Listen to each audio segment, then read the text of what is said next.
Another soy latte for the keyboard commandos, sweetheart. Make it quick. The real work doesn't wait for the Wi-Fi to buffer. The voice was a gravelly sneer, a sound weaponized to broadcast its own importance.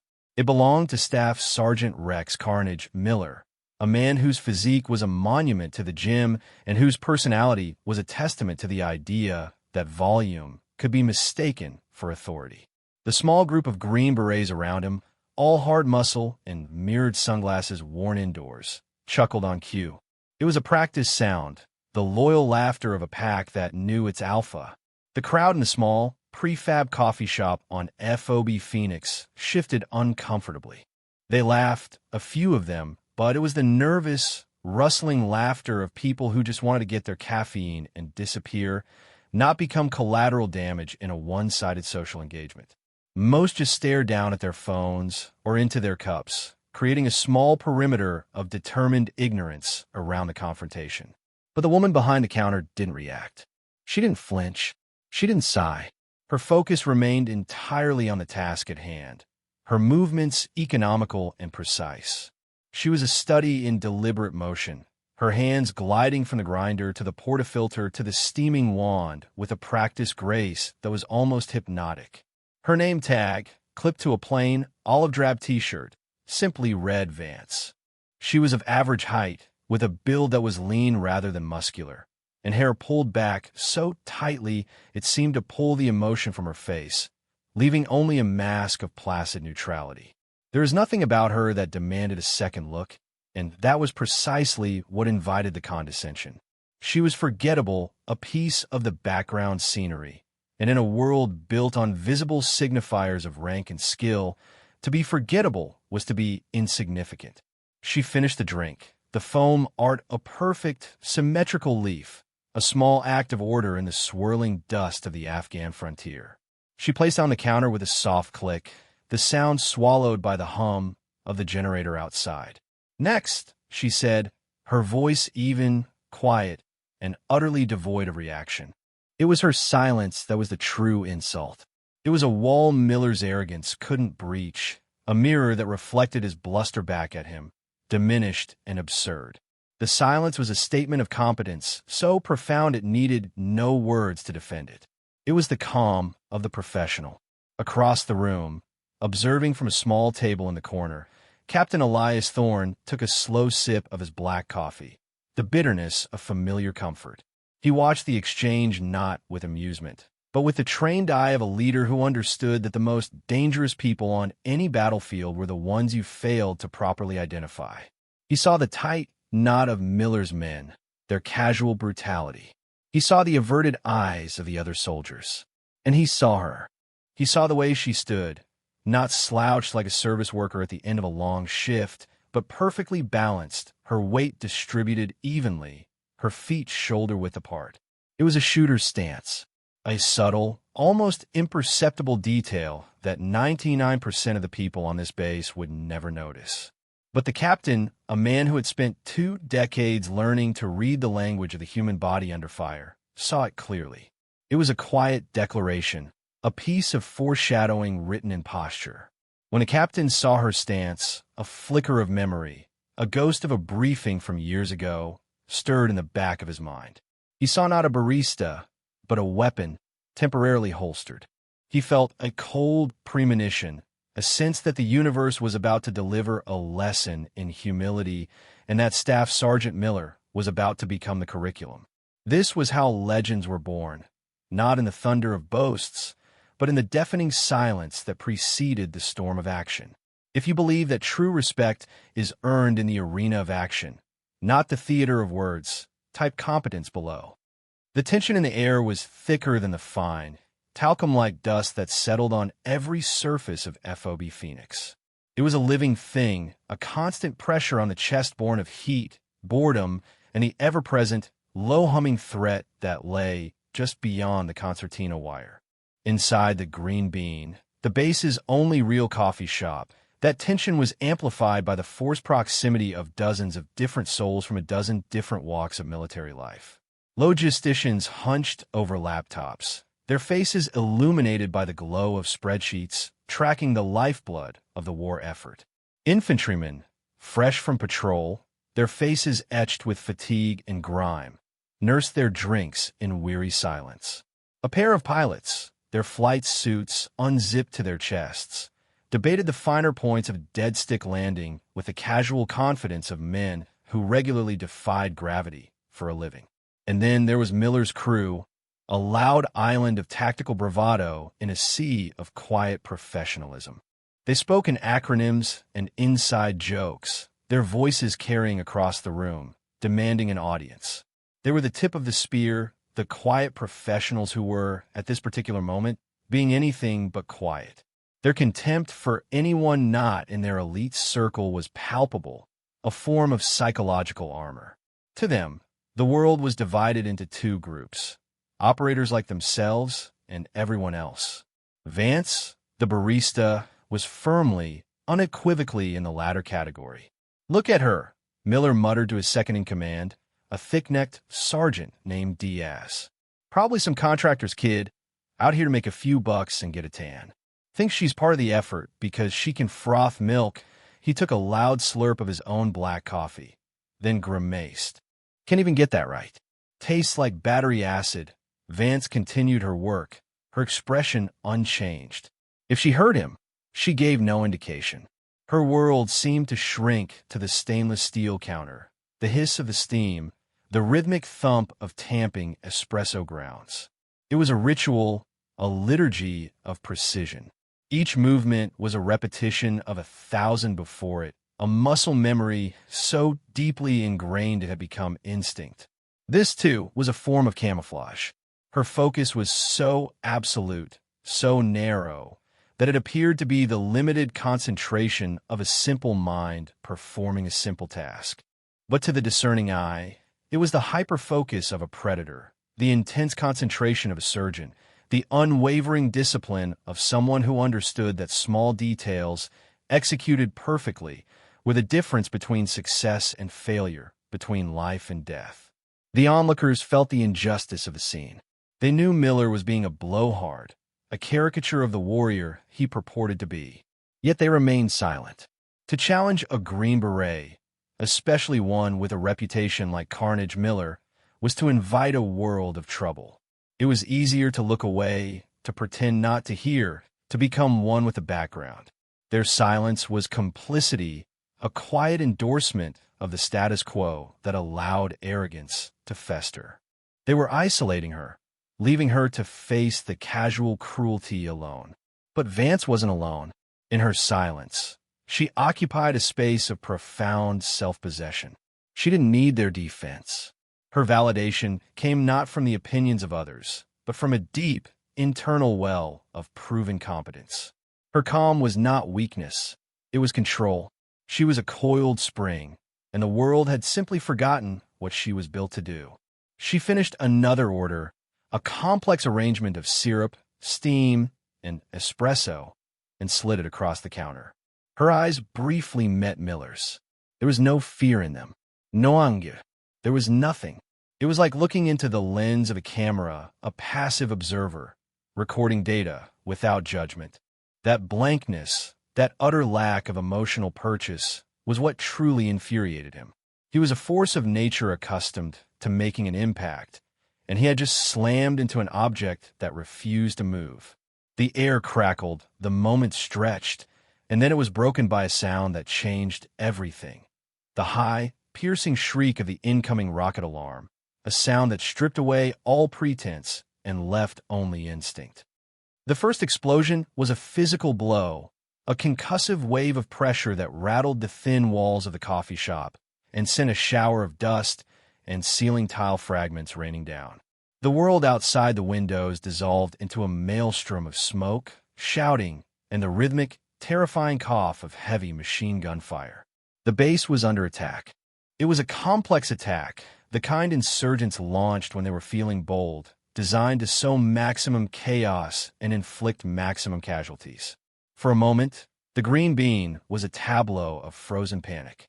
The logistician was a statue, his face pale, his laptop forgotten.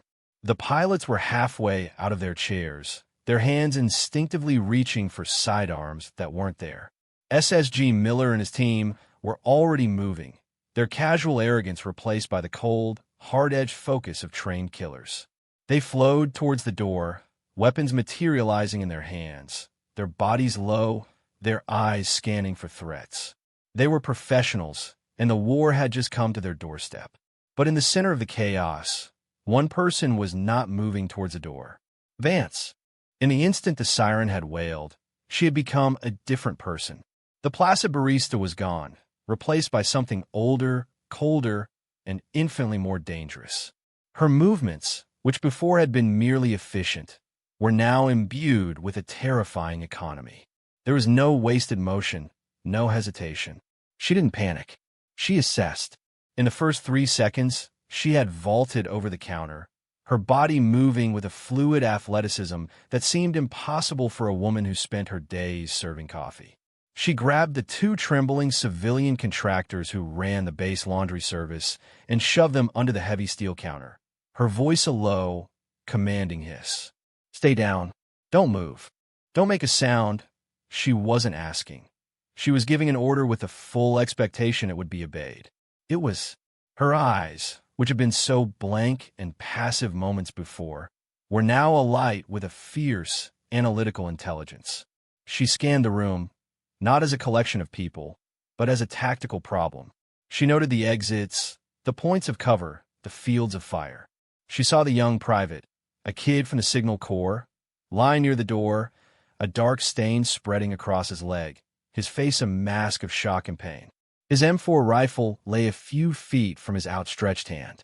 Outside, the firefight intensified. The distinctive high-rate chatter of enemy AK-47s was answered by the deeper, more deliberate thud of American M4s. Miller and his team were pinned down just outside the shop, caught in a brutal crossfire from a breach in the perimeter wall just 50 yards away. An enemy machine gun had been set up in the ruins of a guard tower, and it was chewing up their cover, spitting a relentless stream of tracers that stitched fiery lines through the smoky air. They were trapped. Their superiority in training and equipment was being negated by a single, well-placed enemy weapon. It was a fatal funnel, and they were at the wrong end of it. Vance saw it all. She saw the muzzle flashes from the tower.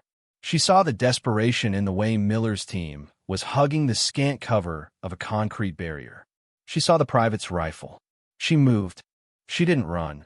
She flowed across the floor, a low, gray shape in the flickering emergency lights. She scooped up the M4, her hands closing around the pistol grip and fore-end with an innate familiarity. It was like watching a master violinist pick up a Stradivarius. The weapon settled into the crook of her shoulder, as if it had been custom-molded for her. She checked the action, slapped the magazine to ensure it was seated, and felt the comforting weight of the 30 rounds inside. Her movements were a blur of practice competence, the field strip and reassembly of a weapon performed in the dark, under pressure, 1,000 times in 1,000 training scenarios. It was a language her body had never forgotten. The world for Alara Vance had compressed into a narrow tunnel of perception. The chaos, the screaming, the explosions, they were all just background noise, irrelevant data points. Her focus was singular, absolute. The enemy machine gunner in the ruined tower. He was the linchpin. Take him out, and Miller's team could move, could counterattack, could survive. She didn't crawl to the shattered front window of the coffee shop. She moved to the side wall, to a smaller service window that was partially obscured by a rack of coffee mugs. It offered a more oblique angle, less exposure. It was a smarter tactical choice. She pressed her body flat against the wall, using the edge of the window frame as minimal cover, exposing only her rifle and a sliver of her face. Her breathing was slow and even a controlled, rhythmic process that slowed her heart rate and steadied her hands. She was a statue of lethal calm amidst the pandemonium. Through the grimy pane of glass, she could see the stream of tracers pouring from the tower. The gunner was good. He was disciplined, firing in short, controlled bursts, effectively suppressing the entire plaza. Miller and his men were trading potshots, their rounds kicking up dust around the tower, but failing to find their mark. They were reacting. She was about to act. She didn't have a high-powered scope, just the standard-issue iron sights on a private's rifle. To make a shot at that distance, under this pressure, with tracers flying past, was not just difficult. It was borderline impossible. It required a level of marksmanship that was the stuff of legend, a skill honed over tens of thousands of rounds fired in every conceivable condition. It was a master's problem. Vance raised the rifle, the stock fitting perfectly into the pocket of her shoulder. She didn't just look through the sights. She became one with the weapon. Her eye, the rear aperture, the front sight post, and the distant flickering muzzle flash of the enemy gunner. They all merged into a single straight line of intent. She exhaled slowly, smoothly, letting the air out of her lungs until they were almost empty, reaching the point of natural respiratory pause. The tiny, still moment between breaths where the human body is at its most stable. And in that moment, she pressed the trigger. The rifle bucked against her shoulder, a familiar, comforting punch. The report was sharp, crisp, a single, definitive statement that cut through the cacophony of the battle. Across the plaza, the enemy machine gun fired one last, stuttering burst that went high, stitching a ragged line across the sky, and then fell silent. Utterly, completely silent. The effect was immediate, electric.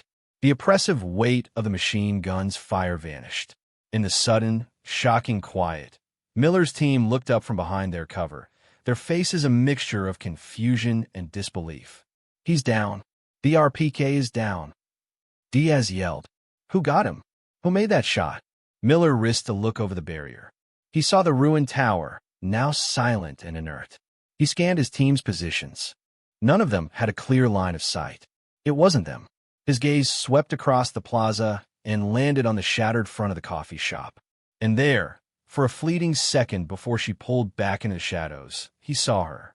The barista, standing with a rifle held at the low ready, a thin curl of smoke rising from a barrel. A single, spent brass casing ejected from the chamber, spinning through the air in a perfect, golden arc before clattering to the floor. The sight was so incongruous, so utterly impossible, that his brain refused to process it. It was like seeing a priest perform open-heart surgery or an accountant win a heavyweight fight. The world had tilted on its axis. The silence that followed her shot was a different kind of silence than the one that had filled the coffee shop before. The first was the silence of contempt. This was the silence of awe. It was the sound of assumptions shattering like glass. It was the sound of a paradigm shifting. In that one perfect, impossible shot, the quiet barista had rewritten the entire narrative. She had refuted every insult, dismantled every prejudice, not with words, but with a single undeniable act of supreme competence. The tide of the attack turned quickly after that. With the machine gun silenced, Miller's team was able to maneuver, flank the remaining attackers, and neutralize the breach. The base's quick reaction force arrived, and soon the scattered pops of gunfire faded, replaced by the shouts of squad leaders and the urgent calls for medics. A semblance of order began to reassert itself over the chaos. Captain Elias Thorne arrived at the coffee shop as the medics were carefully loading the wounded private onto a stretcher. His face was a grim mask of professional concern, his eyes taking in every detail of the scene. The shattered glass, the pockmarked walls, the stunned-looking civilians huddled under the counter. His gaze fell upon SSG Miller, who was leaning against the bullet-riddled frame of the door, his rifle held loosely in his hands. The staff sergeant's usual bravado was gone, replaced by a shell-shocked confusion. He was staring into the dimly lit shop, at the woman who was now kneeling beside another soldier, calmly and expertly applying a pressure dressing to a shrapnel wound at his arm. "Miller, report," Thorne said, his voice cutting through the post-combat haze. "What happened here?" Miller looked at his captain, then back at Vance. He opened his mouth, but no words came out. He just pointed a trembling finger. "Sir, the barista." Thorne stepped past him and into the shop. The air was thick with the smell of cordite and spilled coffee. He saw the spent casing on the floor, still gleaming under the emergency lights. He saw the rifle resting on the counter where she had placed it. And he saw her. She finished tying off the bandage and looked up as he approached. Her face was smudged with dust, but her eyes were clear and calm. She looked at him, then at the rank on his collar, and slowly got to her feet. There was no triumph in her expression, no hint of, "I told you so." There was only the quiet, weary professionalism of a soldier who had done her job. "At ease," Thorne said, his voice softer than before. He looked her over, his experienced eyes catching a detail that had been hidden before, a detail that explained everything. There, on the shoulder of her plain t-shirt, where an apron strap had partially concealed it, was a small, subdued patch. It was worn and faded, but its shape and colors were unmistakable. A black tab, with the word Ranger embroidered in gold. It was a small thing, a simple piece of cloth, but in the world they inhabited, it was a symbol of immense significance. It was a testament to pain, suffering, and the forging of an elite warrior in the crucible of one of the military's most grueling schools. It was a credential that needed no further explanation. Thorne felt a slow chill run down his spine. The memory from the briefing years ago came rushing back, now in sharp focus. A classified file on a special assignment program, embedding certain highly skilled operators in non-combat roles for intelligence gathering purposes. A name, a face, a list of qualifications that was almost unbelievable. Vance, he said, the name no longer a simple identifier, but a question, a statement of dawning realization. Sergeant Alara Vance? She simply nodded. Yes, sir. Captain Thorne drew himself up to his full height. The gesture was subtle, but it was a profound shift. He was no longer a commander assessing a chaotic scene. He was a junior officer in the presence of a legend.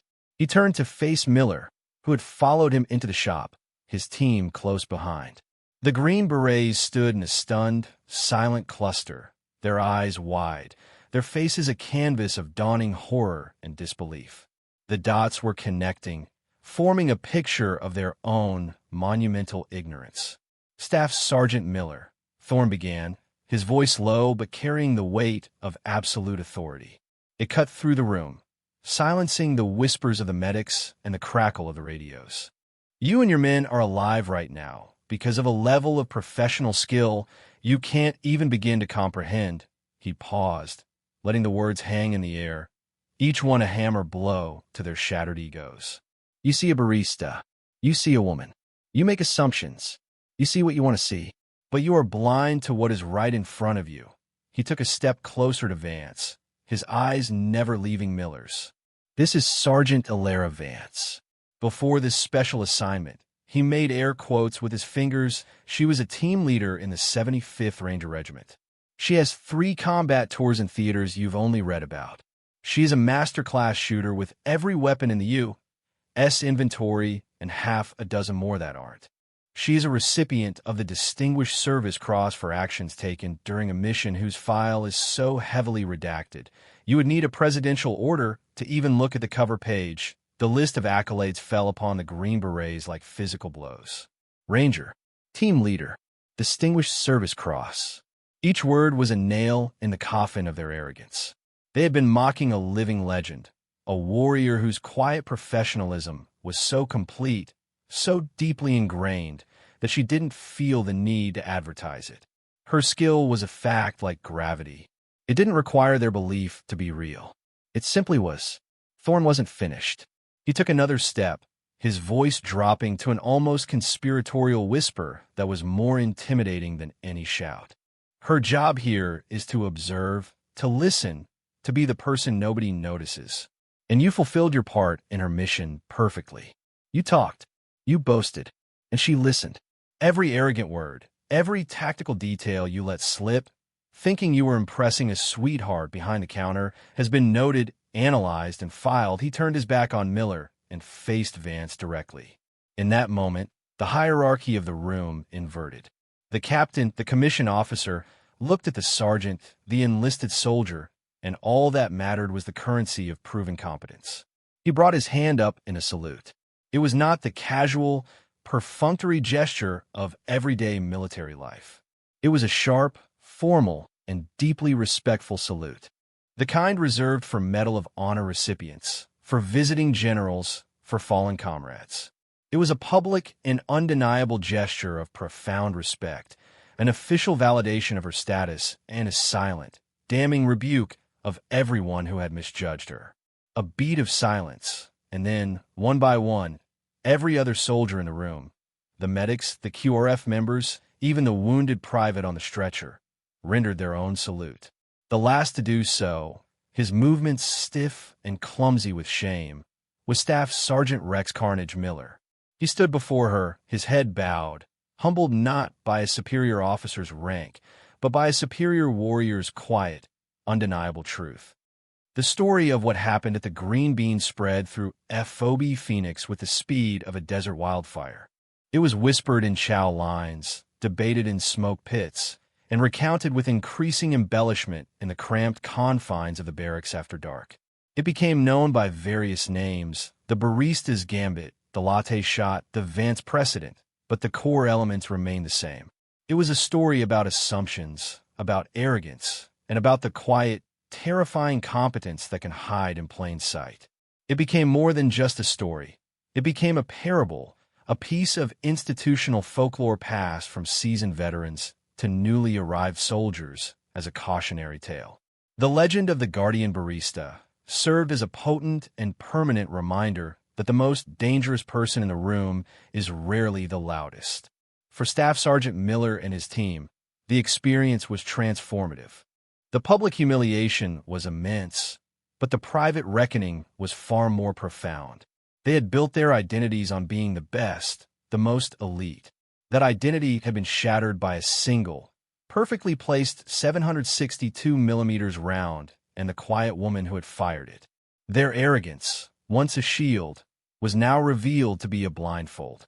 They had been so focused on their own perceived superiority that they had failed the most basic task of any soldier, to accurately assess their environment. The change in Miller was the most dramatic. The loud, sneering alpha was gone, replaced by a more thoughtful, introspective leader. He was quieter now, more observant. He started listening more than he talked. A few days after the attack, he walked into the coffee shop. It was quiet, the shattered windows boarded up, the bullet holes in the walls a stark reminder of the battle. Vance was behind the counter, methodically cleaning the espresso machine, her movements as precise and deliberate as ever. Miller stood there for a long moment, watching her. Several other soldiers were in the shop, and they all fell silent, watching the unfolding drama. He walked to the counter, not with a swagger, but with the careful, deliberate steps of a man approaching a superior. He didn't offer a grand, theatrical apology. His pride wouldn't allow for that, and her nature wouldn't have respected it. Instead, he simply placed a crumpled bill on the counter. "Coffee," he said, his voice low and hoarse. "Black." Vance looked up, her expression unreadable. She took the money, brewed the coffee, and placed it in front of him. As he reached for it, Miller stopped. He looked her directly in the eye, and for the first time, he saw her not as a barista, not as a woman, but as a peer, a warrior. "Sergeant," he said, the word a confession and an absolution all in one. "Thank you. I was wrong." Vance simply nodded, a small, almost imperceptible gesture. "Stay safe out there, Staff Sergeant," she replied, her voice the same even, neutral tone as always. She then turned to the next customer. Next, the exchange was short, understated, but everyone who witnessed it understood its significance. It was an act of surrender, an admission of fault, and an offering of respect. It was the beginning of Miller's redemption. Vance, for her part, remained unchanged by the sudden fame. She deflected the praise and the endless questions with simple, technical answers. The wind was negligible, she'd say. It was a static target, or the rifle was zeroed correctly. She seemed almost indifferent to the legend growing around her. Her focus remained on her mission, both her official one and her unofficial one, to make the best coffee on the FOB. She treated both with the same degree of quiet, relentless professionalism. The ripple effects of the Vance precedent continued to spread, subtly but irrevocably altering the social fabric of the base. The incident became a touchstone, a shared reference point that reshaped how people saw each other. A new level of professional courtesy began to emerge. The loud hierarchies of reputation and unit patches began to matter a little less, and the quiet currency of demonstrated competence began to matter a little more. Soldiers started looking at the civilian contractors with a bit more respect, wondering what hidden skills they might possess. The quiet logistician in the corner, the unassuming mechanic, the silent cook, who knew what their stories were. The assumption of insignificance was no longer a safe one to make. The most tangible symbol of the event became a small, impromptu shrine inside the coffee shop. Captain Thorne, in a moment of inspired leadership, had recovered the single brass casing from Vance's shot. He had a soldier from the engineering corps mounted on a small, polished plaque made from the lid of an old ammunition crate. It was fixed to the wall, right above the espresso machine, a place no one could miss. There was no grand inscription, no dramatic retelling of the story. It simply read, "The Vance Precedent. Fob Phoenix. Be professional. Be humble." It became a ritual for soldiers to touch the casing for good luck before heading out on patrol. It was a reminder that excellence came in unexpected forms, and that true strength was quiet. Vance herself occasionally used the incident as a teaching tool, in her own understated way. A young ranger, new to the regiment and full of the unearned confidence of youth, once found her after hours, meticulously cleaning her rifle in the back room of the shop. He asked her, with awe in his voice, how she made that impossible shot. Vance paused her work. She picked up an empty paper coffee cup and placed it on a table 20 feet away. She then picked up a sugar packet. "The principles are the same," she said softly. "Sight alignment. Sight picture. Trigger control. Breath control. Follow through." She took a deep breath, exhaled, and with a flick of her wrist, sent the sugar packet flying across the room. It landed perfectly inside the cup with a soft rattle. "Master the fundamentals," she told the young ranger, her eyes meeting his. "Master them until they are part of you. The size of the target and the distance don't matter. The chaos doesn't matter. Only the process matters. Whether you're making a latte or taking a life, the pursuit of perfection in the process is all there." As the young soldier stared at the sugar packet in the cup, then back at her, a profound understanding dawning on his face. He had come seeking a war story, a secret technique. He left with a lesson in philosophy. Vance, the quiet professional, continued her work, her legend growing not through her own words, but through the silent testimony of her actions and the powerful ripples they created. She remained a paradox, the most famous person on the base, and the one who least sought the spotlight. Her silence was her legacy, a powerful statement that true worth is not proclaimed, but demonstrated. Months bled into a year. The seasons in the high desert changed, the searing heat of summer giving way to the biting cold of winter, and back again. Rotations came and went. New faces replaced old ones on FOB Phoenix. But the story of the Guardian Barista endured. It became part of the base's DNA, a piece of institutional memory passed down from one unit to the next during their handovers. The plaque with the bullet casing remained above the espresso machine, its brass now worn smooth by the thumbs of countless soldiers seeking a bit of its magic. New arrivals, fresh-faced and full of bravado, would inevitably hear the tale. A grizzled master sergeant would pull them aside, point to the plaque, and tell them the story of Staff Sergeant Miller's hubris and Sergeant Vance's impossible shot. It was no longer just a war story. It had become a mandatory leadership lesson, a foundational text on the importance of humility. "Look around you," the master sergeant would say. "Don't just see the uniform. See the person. You have no idea who you're standing next to, what they've done, what they're capable of. Respect is the baseline. Earned, not given. That's a half-truth. Respect is what you give to everyone. Trust is what they earn." This new philosophy, born from a moment of violence and vindication, had made the base a better, more cohesive place. The quiet professionals, the support staff, the unsung heroes who made the war machine run, felt a new sense of value. They were seen. Their competence was acknowledged. The change was most evident in leaders like Captain Thorne and the newly promoted Sergeant First Class Miller. Thorne often used the Vance precedent as a case study in his leadership development sessions for young lieutenants. He taught them to look for the Vances in their platoons, the quiet, unassuming soldiers who got the job done without fanfare. Your best soldier may not be the one with the highest PT score or the loudest voice, he'd explain. It might be the one who quietly masters every task, who pays attention to the small details, who leads by example, not by decree. Your job as a leader is to find that competence and cultivate it. Miller, now a platoon sergeant, had become the very embodiment of that lesson. He led with a quiet confidence that was far more potent than his previous bluster. He knew his soldiers inside and out, not just their records, but their character. He never made another assumption based on a soldier's gender, appearance, or job title. He had learned, in the most visceral way possible, that the surface is a lie and that true strength lies deep within. He often found himself at the coffee shop, nursing a black coffee, his eyes drifting to the plaque. It was his penance and his inspiration. Sergeant Alara Vance was eventually reassigned. She left as quietly as she had arrived. There was no farewell ceremony, no formation, no grand speech. One day she was there, serving coffee with her placid, focused calm, and the next day she was gone. Her replacement was a cheerful, talkative contractor who knew nothing of the legend of his predecessor. But her presence remained, a ghost of professionalism that haunted the small shop and the entire base. Her legacy was not carved in stone or written in official histories, which were still classified.